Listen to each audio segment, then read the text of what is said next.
Film, video can really serve as a powerful pedagogy when trying to understand phenomena, situations, activity, or folk.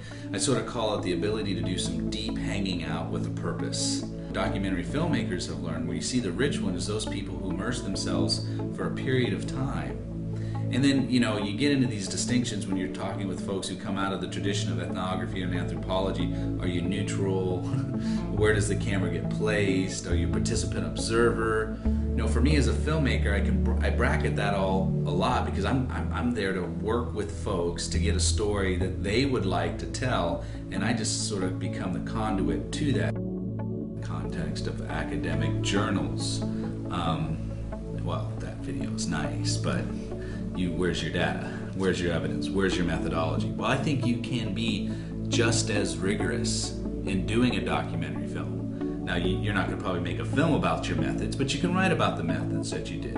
You can write about the hypothesis that you state. You can write about the evidence that you created. And then the video itself not only becomes part of that evidence and evidentiary warrant, but then it adds this other layered effect, which would be nice really to write about, sort of the narrative uptaking of the story, of the process that you're trying to talk about.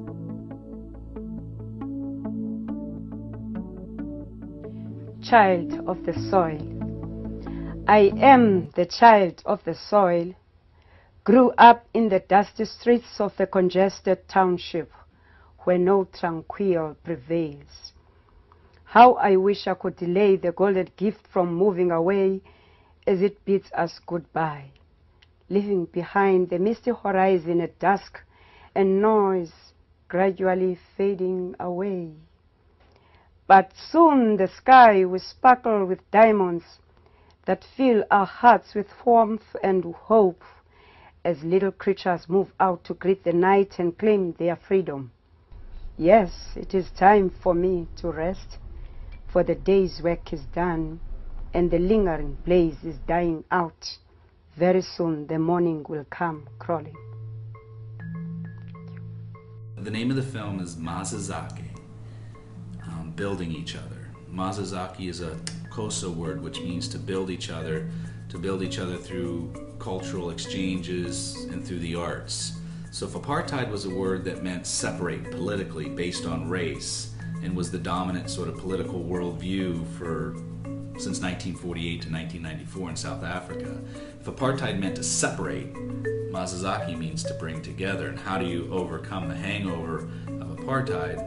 Well, through sharing of culture and the arts is how the word was described and given to me by Tabong Queen, who's in our film. The film sort of came out of work that I had been doing in the Eastern Cape, Port Elizabeth, South Africa, starting about 2000, when we were working in township schools. And I was working with principals and teachers, setting up computer labs, some principal and teacher training programs and stuff that I do in my day job here in the College of Ed. And as I began doing the deep hanging out and work with these teachers and principals and hearing the stories of what life was like for them during apartheid, what they did from where they were at to sort of fight apartheid, and since the end of apartheid in '94, what they're doing now to shape the new democracy in South Africa, I was like, man, these are amazing stories, and I think they can speak so much, and we can learn so much from that work that they've done. These are the everyday heroes who helped put an end to apartheid and are helping establish and create a new democracy. I consider this work to be a contribution to rigorous scholarly work. It's been peer-reviewed through its own ways, through film festivals. I think it's making a difference in at least some of the classrooms. We've screened it in probably 6 high schools and at least 8 or 9 different university settings.